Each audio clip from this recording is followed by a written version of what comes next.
Guys, welcome back to the Tech Support channel. Today in this video, I am going to talk about the architecture and basic terminologies of Docker. So guys, before we start, I will ask everyone to subscribe my channel to get regular updates of my YouTube channel. One more useful information I would like to give you here. I have authored one book on Oracle Visual Builder. If you are willing to learn Oracle Visual Builder with a lot of real-time examples, the recommended architecture to use Oracle Visual Builder, this is the right book. I have authored this book and this is published 3 or 4 months back. If you are willing to buy, you can go to this link https://pack.live/3mnsnr7. It will take you to the Amazon website from where you can buy the book.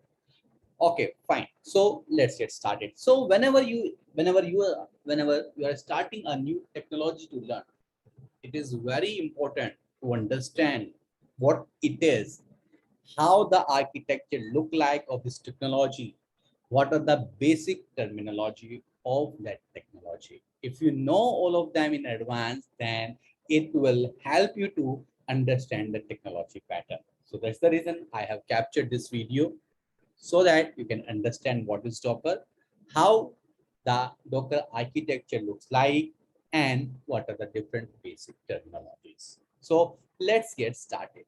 So if you are learner in the basic, if you are learner of the Docker, then this is the right video for you guys. Okay, so what is Docker? So let's understand what is Docker. So it is an open platform that anyone can use. Doesn't matter who you are. You can use, if you are developer, if you are architect, you can also use it. So it is an open platform which is used to develop, means for the development of application.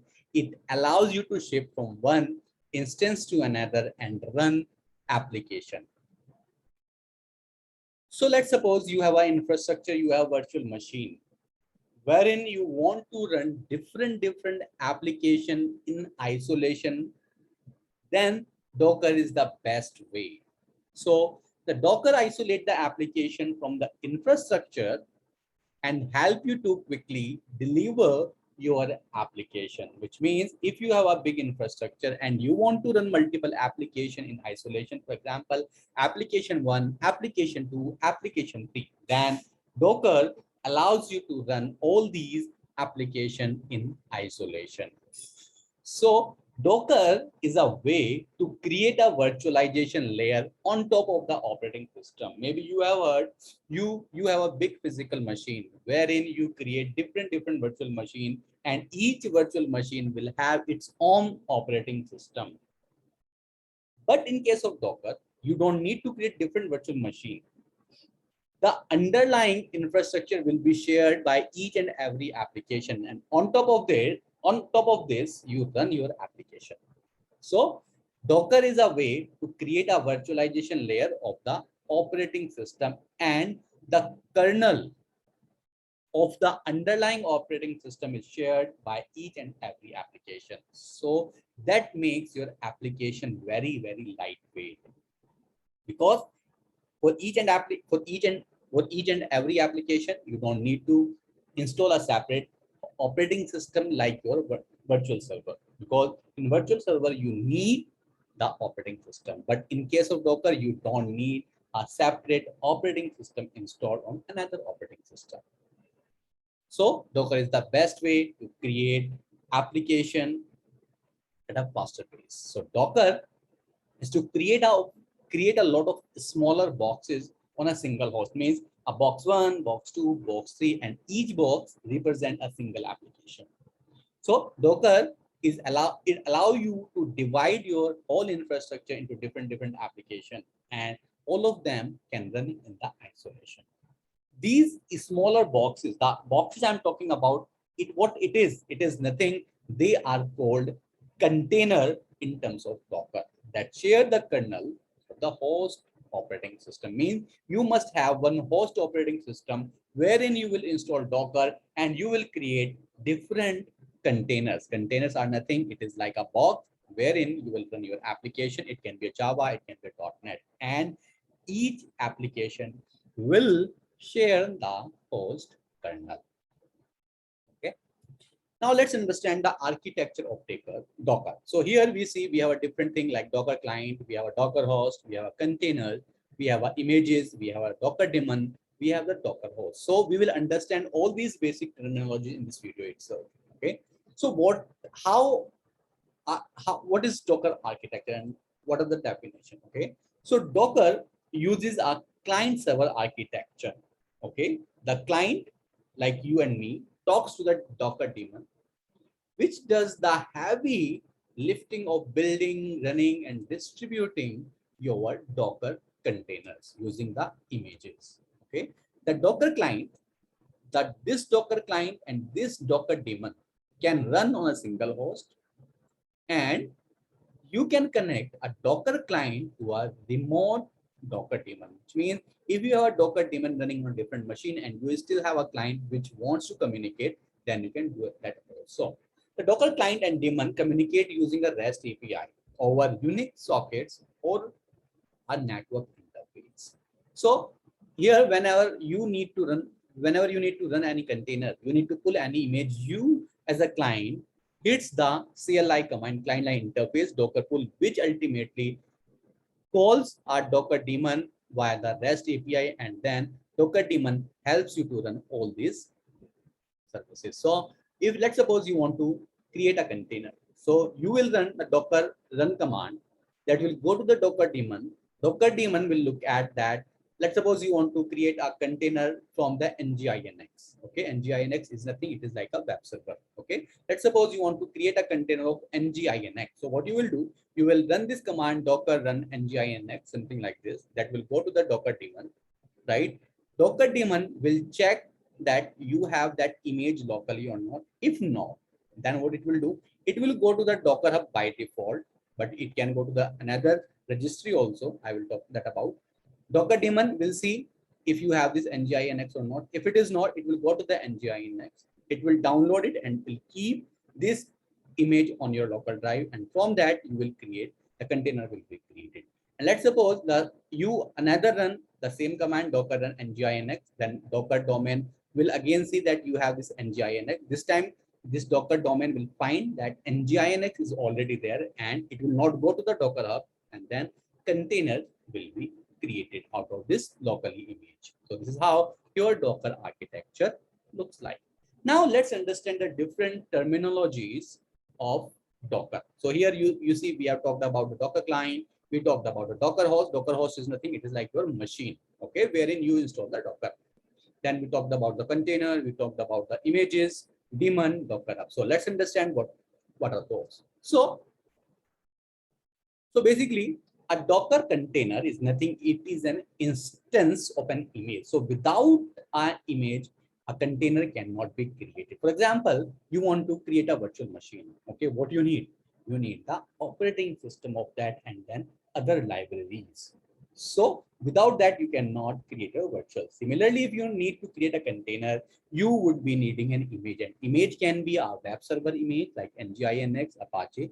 It can be a database image like a MySQL. It can be a CentOS image like CentOS, and then Ubuntu. So every time you need to create a container, you need an image. So Docker container is nothing. It is an instance of an image wherein you run your application. A container is like a sandbox that runs an application along with its dependency. For example, you want to run a Java code. Okay. To run that Java code, you may need certain dependencies like you need a JDK, you need a JRE, you need certain other jar, and you need the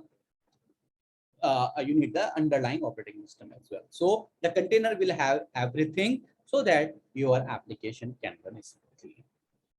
From a single image, multiple containers can be initiated on a single host machine that runs in isolation. For example, you wanted to create 10 different web servers of Apache on a single host. So single image like Apache will be used to create these different containers on a single machine. Right? So a container is nothing, it is an instance of an image. Like you have a Java class, you create a Java class. Okay, you can say Java class is like an image, and then you create the object at runtime. So every object represent a container. Okay. The containers are very lightweight, and all the containers will have their own host name, IP, CPU, memory, etc. And the major benefit of the Docker is the process isolation. Right? So what is Docker? Docker is nothing. It is like an instance of an image, like we create an object of a class in Java. Fine. So for example, you have the server like a physical machine wherein you have the Docker. You will have the host OS. It may be a Linux, it may be a CentOS, it may be a Ubuntu. And then on top of this, you install a Docker engine. Right? That Docker engine will allow us to create a container from the image. So on a single host machine via the Docker, you can create separate containers, means multiple containers. So here I am representing 1, 2, 3, but it can be n containers. Fine. So this is how your containers are created. Docker image. We talked about the images. What is image? Image is nothing. It's just like a Java class we talked about, which is used to create multiple objects. Objects, in this case, container. The images are immutable in nature. What is immutable means once an image is created, you cannot modify that image. And once created, you cannot modify. And that image will be used to create the containers. Image, what is image? Image, it can be a NGINX image. It can be your application server image. It is just like a template. Okay. As I mentioned that you cannot modify that image once it is created. But in case you want to modify it, you have to create another image and then create a container from the modified image. For example, you have created an image, you have created a container, and then later you found there's a bug. So what you will do, you will have to define another image, and then you have to create a container from the modified image. So from a single image, the image can be like NGINX image, it can be a Ubuntu image, it can be a CentOS image. And then from that image, you create containers. Right? And images share, or the container share your host kernel. So it's a very lightweight because each image will not have all the binaries which are common as your operating system kernel. So kernel will not be there in the image, but only the other dependency which are not at the kernel level. Docker Hub. We talked about the Docker container. We talked about the Docker images. Now we will talk about the Docker Hub.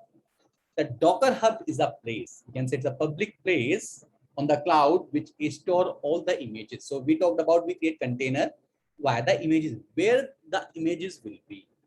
So all these images are uploaded on the Docker Hub, which is nothing, which is a public registry. So Docker is not only the hub. There are other hub as well, like Google Hub, Google Registry, or the Oracle Registry, where you can store your own images as well. But Docker Hub is the buzzword in the market where all the images are uploaded by a wide variety of communities, and consumers like us download them and use them for our purpose. If you want to upload your own image, let's suppose you have created your own image of an application and you want to upload it for others use, you can also do that. You can also upload your own custom Docker images to Docker Hub, which others can download and use it. So Docker Hub is a public place that has a collection of Docker images. If you want to look at the Docker Hub site, this is the link https://hub.docker.com. So I will take you to this site and will show you. Docker repository, we have one Docker Hub. Second is Docker repository. Docker repository are created on the Docker Hub, which will have the collection of images. Means every image are in the repository. Docker repository is a collection of images over the internet. Means our repository is a bunch of images. So Docker repository can be public or private. If it is public, anyone can push, anyone can pull, means download. Like we have the Google Chrome, anyone can download anything, can upload anything. The Docker repository can be used to pull and push images. Like we have the YouTube, wherein you can create your public channel and you can create a private channel as well. So public channel, on the public channel, anyone can come and view your videos. But again, due to restriction, no one can download on your public channel. But on the private, only the authorized user will be able to view your videos. If the repository is private, then only authorized user whom you have assigned can pull the images. However, the public repository is open to the world. Right? Docker daemon. In the architecture, we have talked about the Docker daemon. What is Docker daemon? A Docker daemon listens for Docker API request. For example, you want to create a container, you want to pull an image, you want to start the container, you want to remove the container. So Docker daemon listens all these requests and manages Docker objects such as images, containers, network. So Docker daemon is the one who serves the client's request. A daemon can also communicate with other daemon to manage Docker services. Docker client. Docker client is nothing, it's just like you. The Docker client is the one who issues the request to create images, containers, volume, network, etc. The Docker domain listens to the client request and does the to and fro communication. So these are the very basic terminologies of the Docker. Okay. Docker, this is the hub.docker.com. This is the Docker Hub. Here you can search all the images, let's say NGINX. Okay. So here you can see the NGINX is the image which is uploaded on Docker Hub. Similarly, you can find out another image like MySQL. These are the official images, let's say Ubuntu. So these are the different images which you can search and you can download. You will also download the images using the REST APIs. So guys, that's all about this short video explanation about Docker architecture and basic terminologies. If you like the video, please like, comment, and share.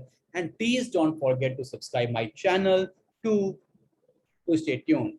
Right? You can find me over LinkedIn, Twitter, Facebook, and don't forget to look at my blog https://www.techsupport.com. Thank you for watching the video. Have a good day. Bye-bye.